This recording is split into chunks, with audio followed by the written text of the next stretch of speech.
Estamos falando sobre a verdadeira igreja. E pode projetar o slide, por favor. Nós estamos falando sobre o que é a igreja de Jesus e depois eu queria pedir a gentileza de vocês calibrarem os monitores, tá bom? Pode ser?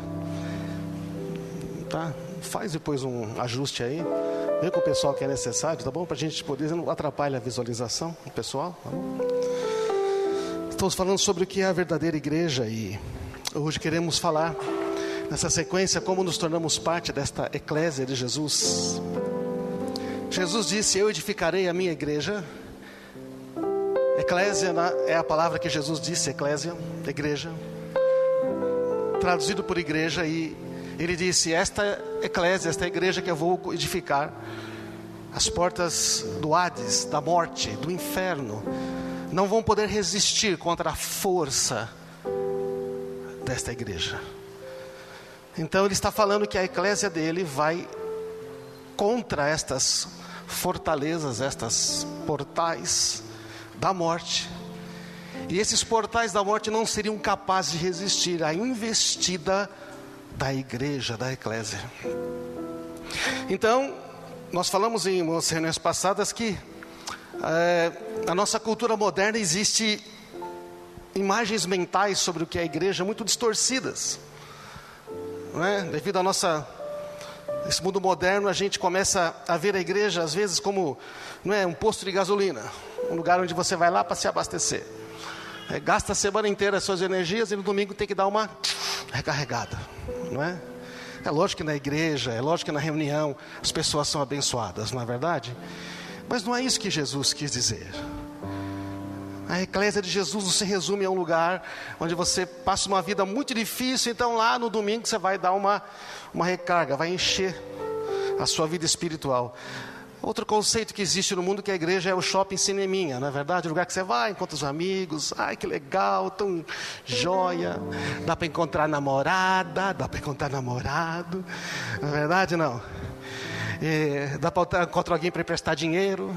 Se já emprestou, não vai mais na igreja, que é negócio todo, né? É um negócio difícil. Então, mas a igreja não é assim, não é o objetivo. Embora você tenha amigos, você se diverte, não é? Você encontra gente, você casa. Quando se encontrar o seu cônjuge na igreja, quando se encontrar? Ai, que maravilha, muito bom. E também tem o conceito da igreja do mercado. Estou precisando de alguma coisa, vou lá e pego, não é verdade?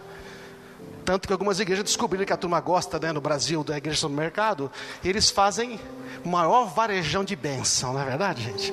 Vocês dizem ouvir no rádio assim, porque lá o monte Moriá, que é um monte poderoso. Então vou levar, a sua oração vai ser levada lá no monte, e Deus vai ter que responder, porque alguém vai estar levando o seu papelzinho lá no monte Israel. Então o pessoal vende de tudo no mercado, não é verdade? Não. Vende de tudo quanto é dia, a turma compra, né? Faz o voto e vai. Mas isso tudo na igreja, a gente sabe que tudo isso é consumismo. O foco desta ideia de igreja é eu. Aí Jesus fala: eu edificarei minha igreja e as portas do inferno. Mas aí parece que tem uma certa diferença, não é verdade? Então essa igreja do consumo é o que me dê o que eu preciso, me sirva, me ensine, me ministre, me dê uma palavra, me dê uma solução, eu quero uma unção, fale o que eu quero ouvir. Embora, irmãos, sempre possa ter bênção, alegria, tudo isso, isso não é o propósito. Esta mentalidade de igreja tem produzido cristãos consumidores. Um cristão consumidor, aquele que só vem para receber. E quando você é um consumidor na igreja, 3 coisas acontecem. Você nunca está satisfeito, porque nunca Deus faz tudo o que eu quero. Não tem compromisso verdadeiro, porque na hora que não está agradando, troca. E o mais triste é que não experimenta o verdadeiro poder de Deus. E hoje a gente vai saber melhor por que o poder de Deus não está nesse tipo. Como que é essa igreja que Jesus falou que vai criar? Presta muita atenção, porque Jesus ele vai criar esta igreja e ele começa de maneira bem específica. Jesus sabe o que está fazendo. Ele falou que vai criar uma igreja, um grupo de pessoas que vai ser capaz de experimentar e ativar o poder de Deus. E o texto de Mateus 16, que você está vendo aí, diz: quando Jesus perguntou aos discípulos: que dizem que eu sou? Simão Pedro responde: tu és o Cristo, o Filho do Deus vivo. Presta atenção, quando ele fala que tu és o Cristo, tu és o Messias, tu és o Filho do Deus vivo, Jesus diz assim: você é feliz, Simão, filho de João, filho de Jonas, porque isso não foi revelado por carne ou sangue, mas por meu Pai que está nos céus.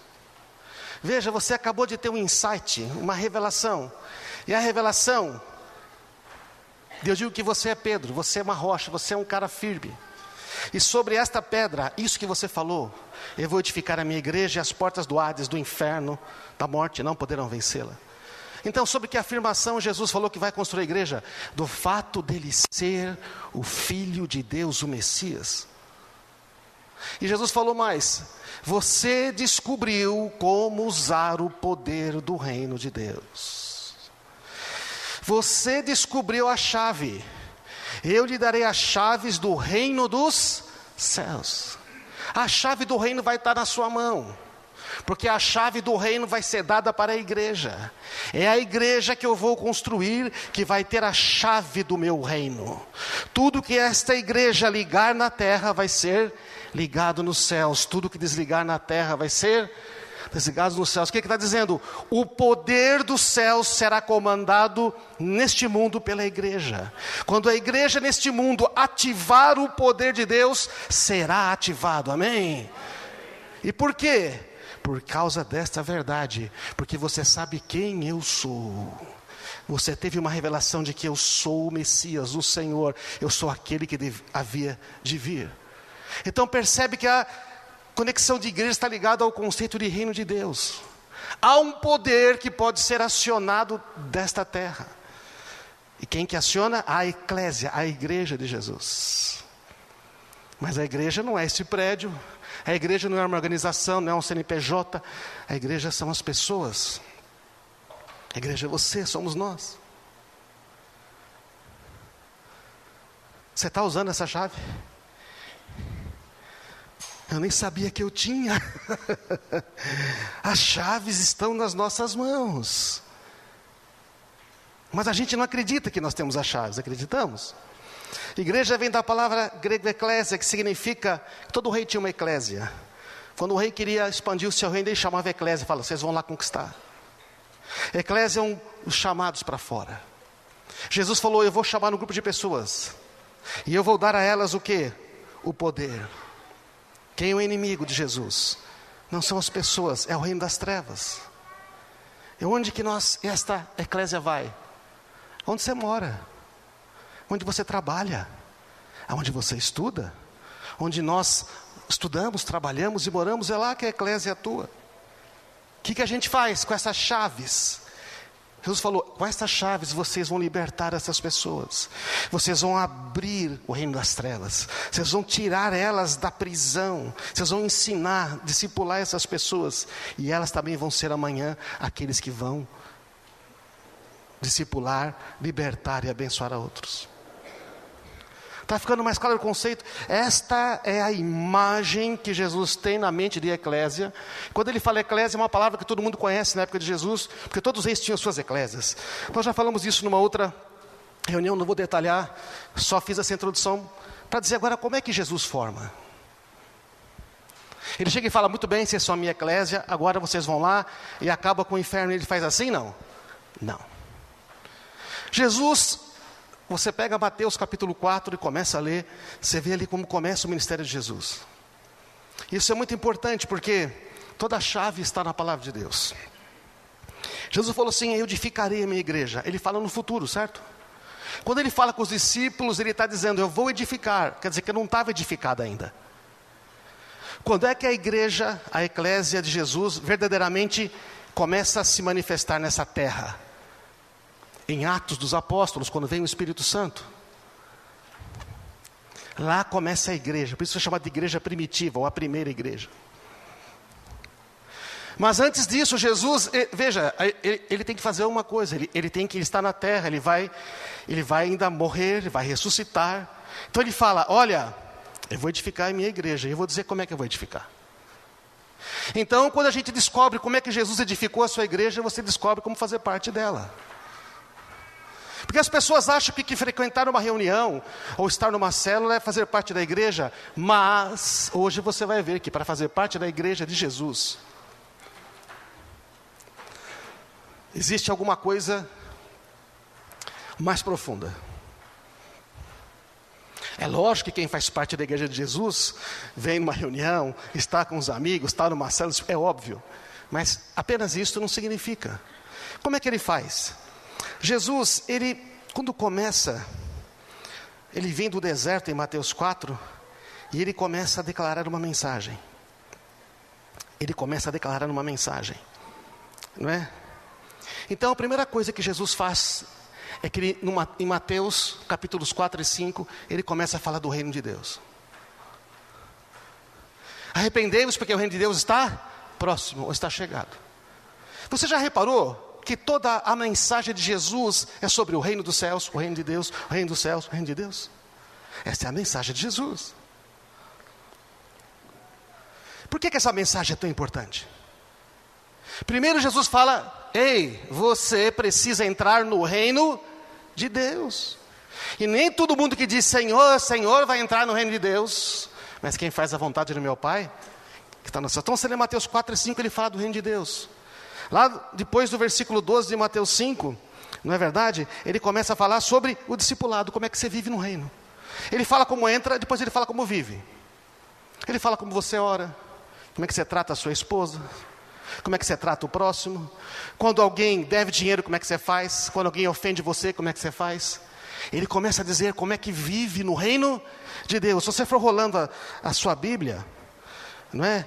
Você vai ver, ele começa a pregar, estou ali nos subtítulos da minha. Chama os discípulos, cura os doentes, capítulo 5, fala das bem-aventuranças, até aí ele está falando do que é o reino. Ele começa, sal da terra e luz do mundo, vim para cumprir a lei, fala sobre o homicídio, sobre adultério, vai ensinando o falso testemunho, fala sobre o divórcio, a vingança, amor aos inimigos, como ajudar os necessitados, como orar, ele vai ensinando isso tudo. É o discipulado, ele está ensinando como vive no reino, fala sobre o jejum, os tesouros no céu, as preocupações da vida, as ansiedades, ele fala do julgamento ao próximo, como persistir na oração, a porta larga, estreita, árvores e frutos, o prudente e insensato, a casa na rocha. E aí ele ensina tudo, e o pessoal fala, ele não é que nem esses escribas, ele sabe o que ele está falando, ele fala com autoridade. Então o terceiro ponto para ele formar a eclésia, Jesus, ele continua o discipulado, mas o que ele faz? Ele sai com os discípulos para a sociedade, ele sai para as vilas, ele sai para as cidades. Então no capítulo 8 e 9 você vê Jesus fazendo o quê? Milagres, curas. E Jesus, primeiro ele já encontra um leproso, se o Senhor quiser pode me purificar. Ele fala, eu quero. Não é interessante que logo a primeira coisa é alguém perguntando se Jesus quer? Ele fala, eu quero curar você, eu quero abençoar você. Por quê? Porque o reino de Deus chegou aqui. Então Jesus começa a curar, os discípulos estão juntos, ele começa a curar, e depois vem o leproso, alguém que ninguém quer, Jesus quer. Vem um centurião, um cara que não é judeu, ele vai, cura com uma palavra. Depois ele vai, visita a sogra de Pedro, pega na mão, ela fica curada. Chega um monte de gente endemoniada, doente, ele cura todo mundo. E aí vai. Então dos capítulos 8 e 9, Jesus com seus discípulos está começando a ir na sociedade. Ele começa a andar, abençoar as pessoas. Jesus chega num lugar que tem uns, não é? Alguns textos falam que são 2, outros que eram uns endemoniados no meio de uns túmulos. E vieram tudo gritando e se prostraram. Falou, não manda a gente embora. Se for mandar embora, manda para os porcos. Ele falou, vai. 2.000 porcos ficaram tudo encapetados e pularam no precipício. Você conhece a história? Sabe o que o pessoal daquela cidade fez? Não. Por favor, Jesus, vai embora daqui. Não queremos ser aqui não. Algumas sociedades, algumas comunidades, algumas não queriam Jesus, mas ele foi. E depois que ele fez tudo isso, no final do capítulo 9, Mateus 9:35, Jesus olha as multidões e diz assim, olha só, falou para os seus discípulos, olha as multidões, eles estão cansados, sobrecarregados como ovelhas que não têm pastor. Olha quanta gente precisando, olha quantas pessoas sofrendo.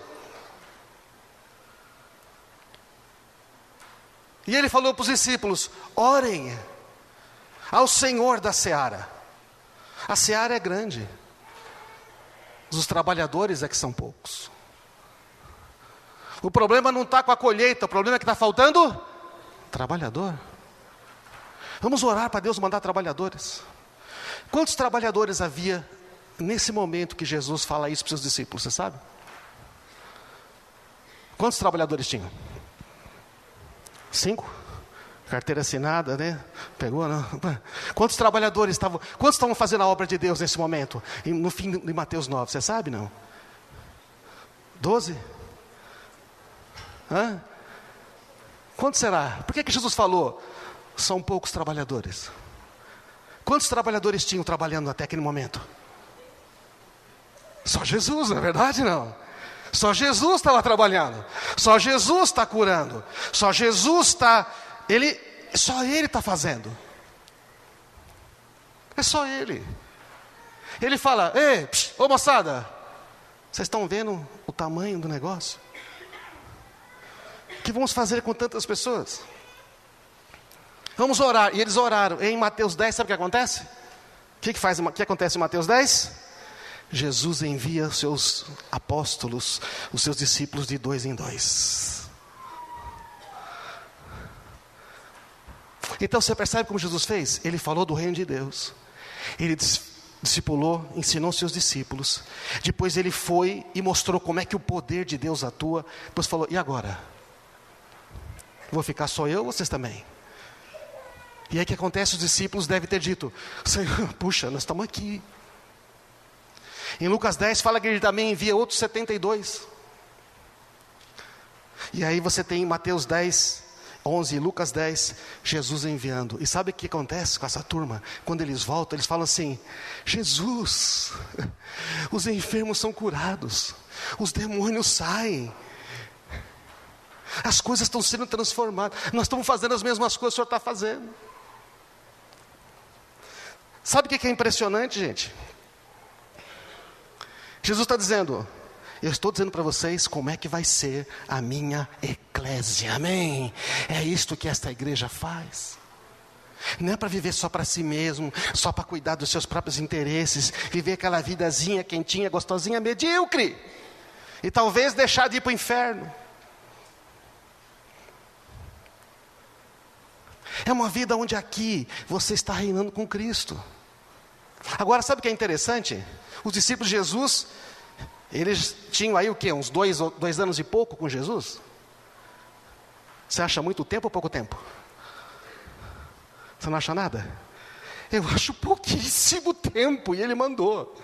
Mas sabe o que é mais interessante? Em Lucas 10 diz que ele mandou os mais novos ainda. Lucas 10 ele fala, vocês são como cordeirinho no meio de lobo.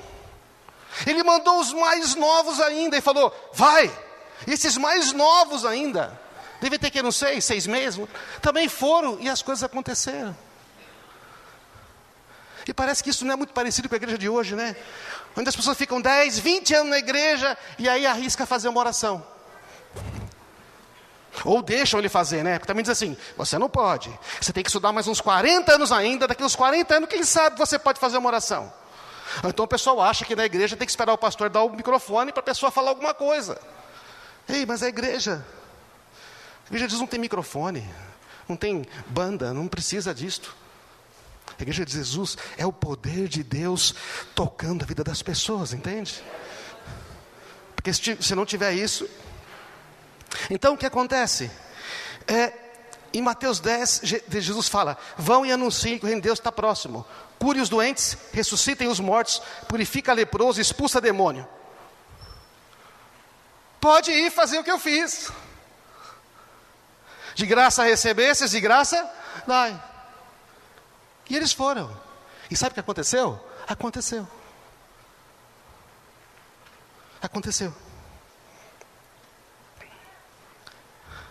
Agora, quando você já faz parte da eclésia, qual que é a ordem certa para fazer discípulo e ganhar alma? Você faz que nem Jesus?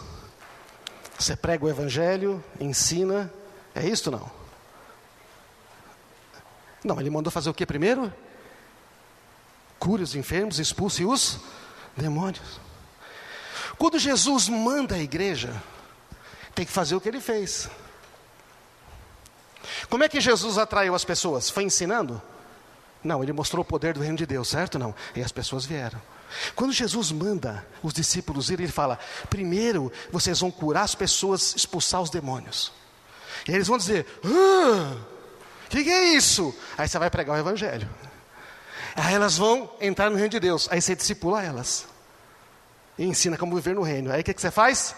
Manda elas fazer o que você está fazendo. Então primeiro, cure os enfermos. Primeiro, o poder do reino. Cure os enfermos, expulse os demônios. Depois, pregue o evangelho. Depois, discipule, ensina como viver neste reino. E então depois, você envia eles para fazer a mesma coisa.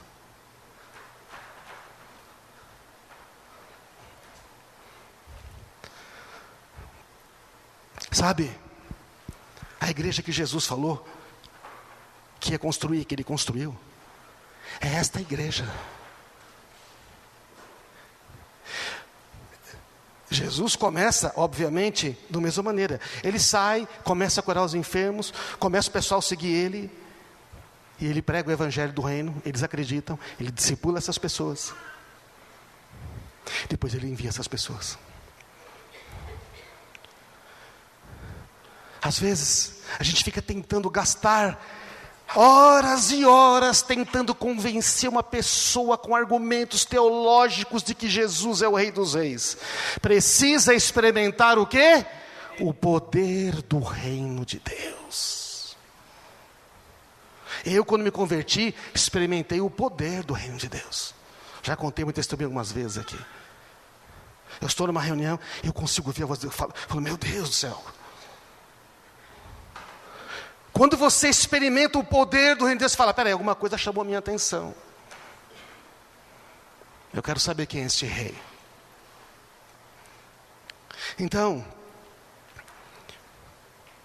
quando a maneira para fazer parte da eclésia, a primeira coisa é que eu tenho que fazer parte do reino de Deus. A gente vai falar mais sobre esta ordem que Jesus, mas assim, Jesus começa a pregar o reino de Deus. Porque veja, para você expulsar os demônios, curar os enfermos, pregar o evangelho, fazer discípulos e enviar outros, primeiro você precisa fazer parte da eclésia, obviamente. Mas para fazer parte da eclésia, desse grupo que Jesus chama, como é que ele começou? Ele começou pregando sobre o reino de Deus. Qual é a primeira coisa? Oh, Jesus, eu vi o seu poder, aconteceu uma coisa comigo, nossa, nunca tinha acontecido isso, o que eu faço? Primeira coisa que precisa saber, o reino de Deus. Por isso em Mateus 4,17, Jesus diz assim: a partir de então, Jesus começou a anunciar a sua mensagem. Gente, Jesus só tinha uma mensagem. Nos evangelhos todos você só encontra uma mensagem de Jesus. Qual que é? Arrependam-se, pois o reino dos céus está próximo. Ei, está chegando um reino que é totalmente diferente de tudo que você conheceu até agora. Por que que Jesus tem que pregar sobre o reino de Deus? O reino de quem é? É de Deus. Imagina que Deus, quando cria o homem, Ele criou um reino. Colocou o homem lá e falou: você é meu filho, vou dar para você. E este homem, pelo pecado, perde tudo, ele perde o reino.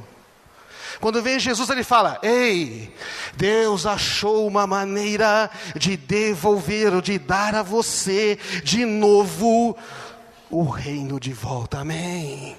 Então ele começa, o assunto de Jesus existe um reino, que é o reino do meu Pai, de Deus, onde as coisas são diferentes. Você foi criado para viver lá. Você está entendendo? Você está no reino das trevas. É o Matrix invertido, não é verdade? Não. O cara não sabe onde está. Pílula azul, pílula vermelha. Se você assistiu Matrix, você sabe que é uma analogia, um filme de ficção, muitos anos atrás. Quando o cara, ei, você está no reino das trevas. Mas você foi feito para viver no reino da luz, no reino dos céus. E eu estou dizendo, este reino está chegando, amém? Essa é a mensagem de Jesus. Para nós ele já chegou, porque Jesus já morreu, Jesus já ressuscitou, ele já subiu aos céus e ele já enviou o Espírito Santo, amém? Já chegou o reino. Nesse instante que ele está falando, não chegou. Ele fala, o reino está chegando. Então ele começa a pregar a mensagem do reino. Mas as pessoas não sabem o que é reino de Deus. Você fala reino de Deus, nossa, o que é reino de Deus? Nós sabemos o que é reino de Deus? O reino de Deus, diz Lucas 17, 20. O reino de Deus não vem de modo visível. Nem vai se dizer aqui está ali ou ele está lá. Porque o reino de Deus está entre vocês ou dentro de vocês. Você fala, o reino de Deus você não vai conseguir ver. Ele está entre, por quê? Primeiro que eu estou aqui, o reino de Deus está dentro de mim. Ele vai estar dentro de vocês. Um reino que não fica. Que o pessoal fala de reino, eles queriam saber, cadê o rei, cadê o trono, cadê o exército, onde é a cidade, onde fica a capital, né? Cadê as leis? O outro texto, meu reino não é deste mundo. Jesus respondendo a Pilatos. Se fossem os meus seguidores, lutariam para impedir que eu fosse entregue aos líderes judeus. Mas meu reino não procede deste mundo. É uma outra esfera de reino. Ele está falando de um reino espiritual. O reino de Deus não é comida nem bebida. Não são coisas que a gente pode experimentar na esfera deste mundo. Não é o que você pode ter, comprar. Mas é justiça, paz e alegria no Espírito Santo. O reino de Deus é Jesus reinando como único Senhor na vida de uma pessoa, amém? O reino de Deus é algo que está aqui dentro. E se o reino de Deus está aqui dentro, quem é o rei desse reino? Jesus Cristo, o Senhor. E se Ele é o rei, e você está no reino, você está debaixo da autoridade dEle. Então,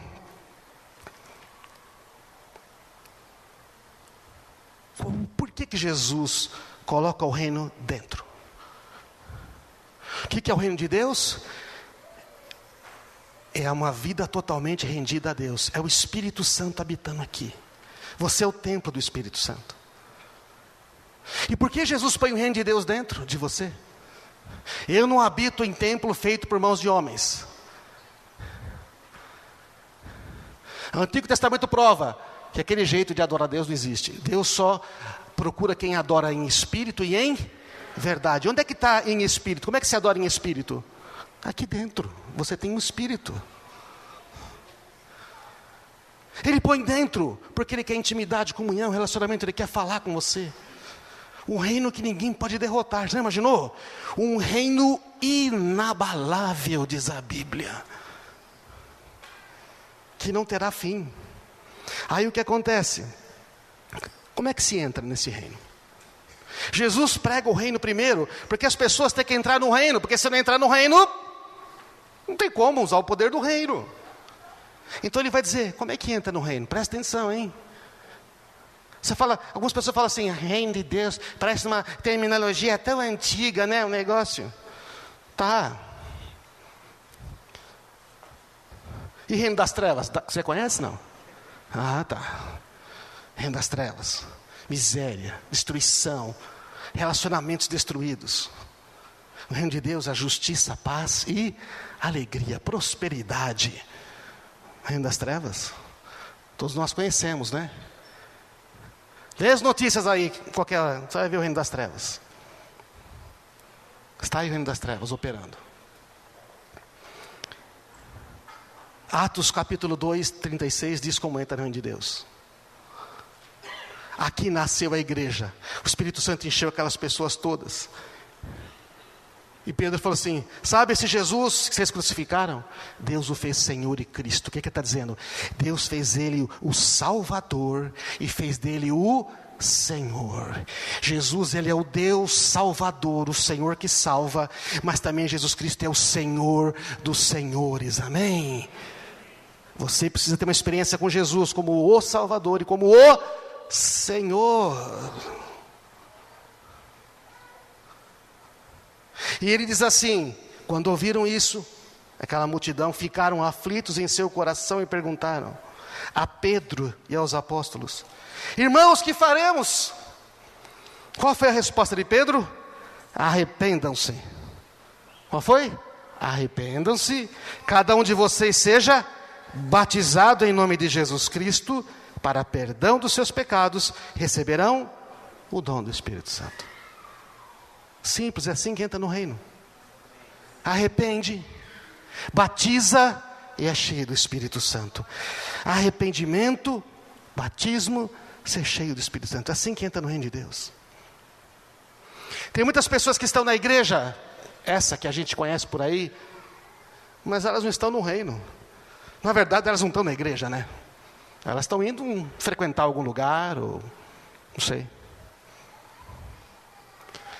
Para fazer parte da igreja de Jesus, da eclésia, é preciso primeiro entrar no reino de Deus. Quando você entra no reino de Deus, sabe o que acontece? O poder desse reino vai ficar à sua disposição. Amém? O problema é que as pessoas não entendem o que é reino, geralmente. Elas confundem reino de Deus com religião. Confundem reino de Deus de fazer as coisas certas. Confundem reino de Deus de ser uma pessoa boa. Isto não é reino de Deus. Arrependimento. Atos 3,19. Pedro diz: arrependei-vos e convertei-vos para que os seus pecados sejam cancelados e venham os tempos de refrigério pela presença do Senhor. O que é o arrependimento? É voltar-se para Deus. No reino de Deus não tem injustiça, não tem ódio, não tem pecado. No reino de Deus não tem mentira. Para entrar lá, você tem que dizer: eu renuncio a isto. Eu não quero mais uma vida de mentira. Se você anda nas trevas, não está disposto a abrir a sua vida na luz, não dá para entrar no reino de Deus. É por isso que não entra no reino de Deus sem arrependimento. Tem pessoas que estão às vezes frequentando reuniões da igreja por 10 anos, mas ainda não entraram no reino. Estão lá vendo de fora, catando umas migalhas, cata uma bençãozinha aqui, uma coisinha ali, mas não está no reino, porque nunca se arrependeu de verdade. Deus perdoa, perdoa, peca, perdoa, peca, perdoa, peca, perdoa, peca, perdoa, peca, perdoa, peca, perdoa, e vai. Está no reino de Deus? Não, porque quem está no reino abandona os seus pecados. Não quero mais. Me ajuda, Senhor, não quero mais. Mas a mentalidade da igreja gasolina, da igreja supermercado, que vem para pegar, que vem para tirar. Mas aí essas pessoas não estão no reino. Amém, gente? Está claro isso, não? Porque o reino é dentro, não é fora. Já se arrependeu profundamente? Arrependi. Não quer mais a vida antes? Não. Que bom. Segundo passo: se batizar. Pois todos vocês que foram batizados em Cristo, de Cristo vos revestistes, diz o texto. O batismo é dizer, sabe o que é batizar? É mergulhar. Batizar café com leite. Você põe café e leite, mistura, já não é nem café, nem leite. É o quê? Café com leite, não separa. Batizar em Cristo é mergulhar. Por isso que a gente mergulha a pessoa nas águas. Significa, agora você morreu e ressuscitou. Você foi mergulhado em Cristo. E de Cristo você se revestiu. Amém. Agora imagina que você está dentro de Cristo. Tá certo? Você está dentro de Cristo. Tudo o que acontece com Cristo, acontece com você. Cristo morreu, você morreu juntamente com Cristo, está na Bíblia. Cristo foi sepultado, por isso a Bíblia diz, você foi sepultado juntamente com Cristo. Cristo ressuscitou, e a Bíblia diz, fostes ressuscitados juntamente com Cristo. Cristo foi elevado lá nos céus, está escrito, Ele nos ressuscitou juntamente com Cristo, nos colocou assentados nos lugares celestiais em Cristo Jesus. Tudo que acontece com Cristo, acontece com você. Agora você faz parte de Cristo, amém? Você está no reino de Deus. Então, você está numa posição de autoridade, você está reinando com Ele. Os que receberam a abundância da graça, o dom da justiça, reinarão em vida. Quer dizer que espiritualmente, dentro de você, no seu espírito, você agora está na autoridade, na mais alta autoridade que existe, porque Jesus está sentado à direita do Pai, e Ele tem o quê? Todo o poder, Ele tem toda a autoridade, e diz lá Colossenses 3:3, a sua vida está escondida com Cristo em Deus. Então, percebe? O batismo, você está revestido de Cristo, totalmente.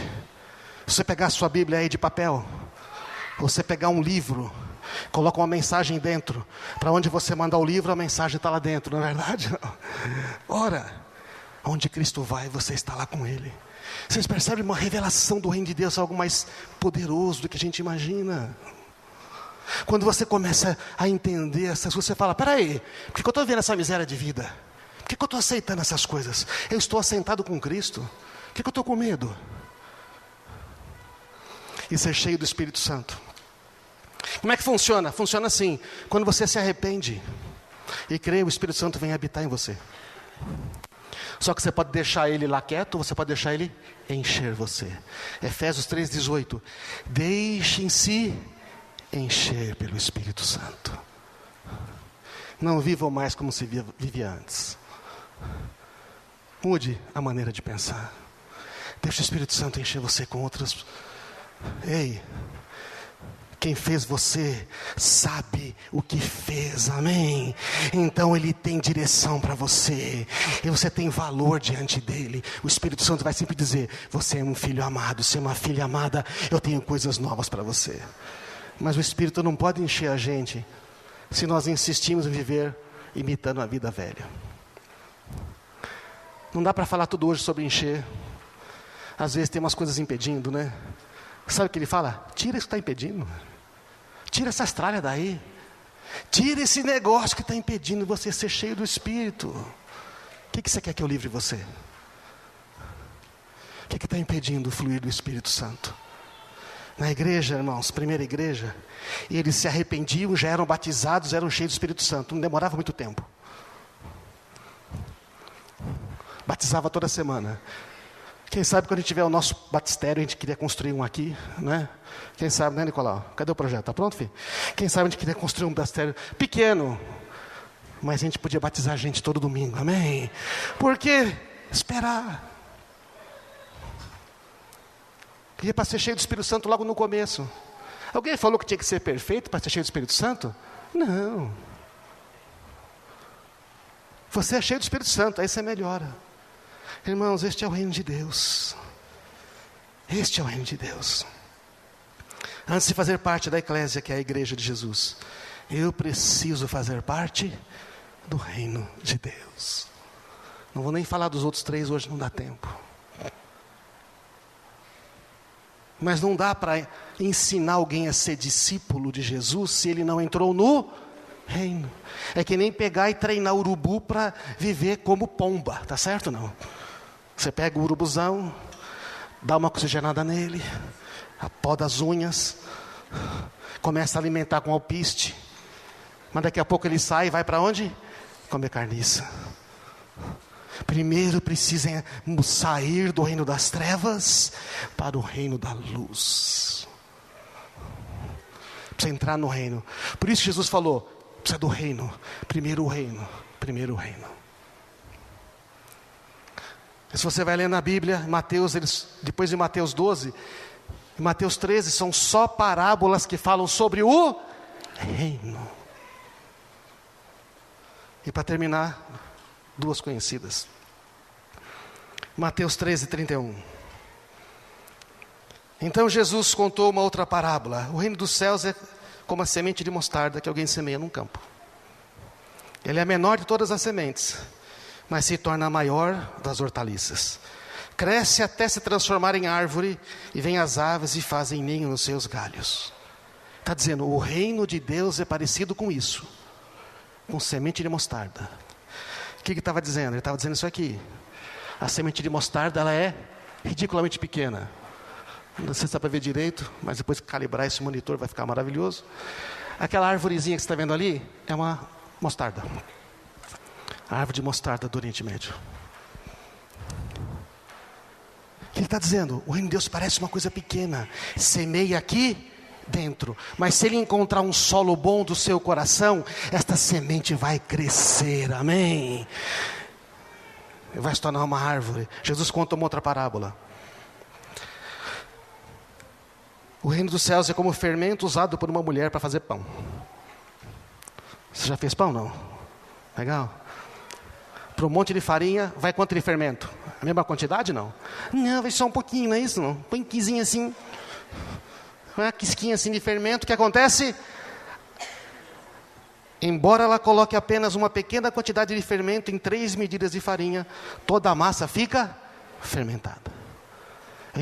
Eu lembro quando a minha mãe fazia pão, lá no interior, fazia a bolinha, botava no copo, e eu e minha irmã ficavam ansiosos para saber. Quando a bolinha subir, o pão está bom. Era quando a massa estava levedada. Então o reino de Deus é uma coisa assim, quando ele entra na sua vida, ele é como um pouquinho de fermento, mas quando ele cresce, ele alcança tudo ao seu redor, amém? Ele começa a afetar a sua família, começa a afetar os amigos, começa a afetar a sociedade, porque o reino de Deus, ele sempre vai crescer. É o poder desse reino, Jesus, por isso que ele falou, busquem o reino de Deus e a sua justiça, e todas as demais coisas lhes serão acrescentadas. Tem que buscar primeiro o quê? O reino de Deus. Se você está no reino de Deus, não vai faltar nada para você, não vai faltar poder de Deus, não vai faltar saúde, não vai faltar nada. Você precisa aprender como viver nesse reino, a Bíblia diz como viver. E por fim, um dia quando o pessoal estava empurrando as crianças para longe de Jesus, ele falou assim, deixem vir as minhas crianças, não as impeçam, pois o reino de Deus pertence aos que são como elas. Eu lhes digo a verdade, quem não receber o reino de Deus como uma criança, de modo algum entrará nele. Como é que é receber o reino de Deus como uma criança?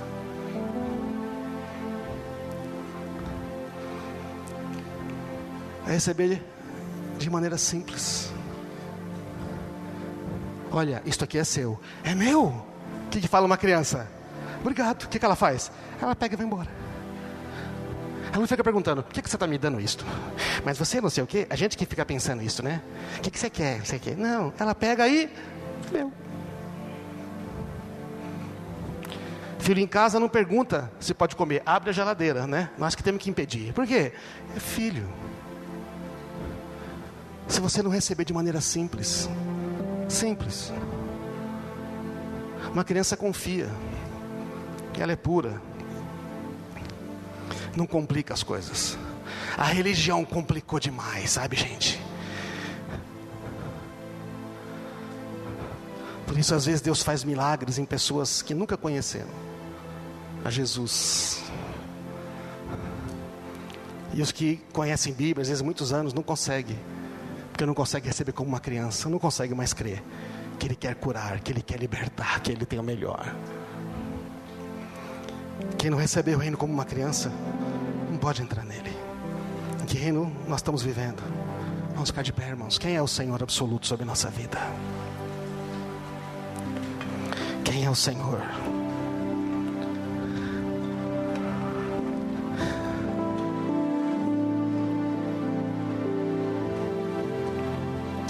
Para ser a eclésia, Jesus primeiro falou do reino.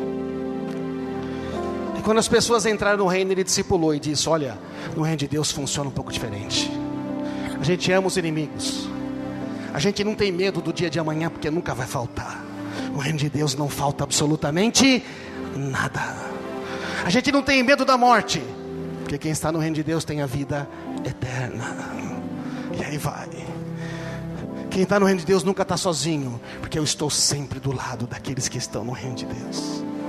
E tem os irmãos. Ele ensina. Depois Jesus demonstra o poder, fala: tem uma coisa no reino de Deus: você tem autoridade sobre as doenças, você tem autoridade sobre as enfermidades, você tem autoridade sobre todo o reino das trevas, porque eu conquistei esta autoridade. Eu morri, fui até lá e tomei do inimigo as chaves da morte e do inferno. Ele disse no Apocalipse: eu estive morto, mas estou vivo, e eu tenho as chaves da morte e do inferno. Amém? Ele dá a vida eterna a quem está no reino, e quem está no reino governa juntamente com ele. Amém? Esta igreja não parece melhor que as outras? Pôs gasolina e tudo. Esta é a igreja que ele criou. Os sinais seguirão os que creem. Eu queria convidar você a pensar um pouco. Você quer esta igreja na sua vida? Não. Esta é a igreja que eu quero, irmãos. Esta é a igreja que esta é a igreja que eu sei que Jesus quer. Coloca a mão no seu coração. Começa tudo com o reino de Deus em nós. Ele é o Senhor da sua vida. Como é que eu sei? Você obedece a Ele? Você faz o que você quer? Quem está no controle da sua vida? Você? Quem está no controle da sua vida é o Senhor. Você já se arrependeu de viver de uma maneira que não agrada a Ele, de uma maneira fora do reino dEle? Eu não consigo. Ele faz você conseguir. Se você se render a Ele, Ele transforma a sua vida, Ele transforma o seu coração, Ele quebra todas as cadeias, Ele faz tudo o que for necessário. Vá orando enquanto vamos cantando aqui. Meu coração é teu.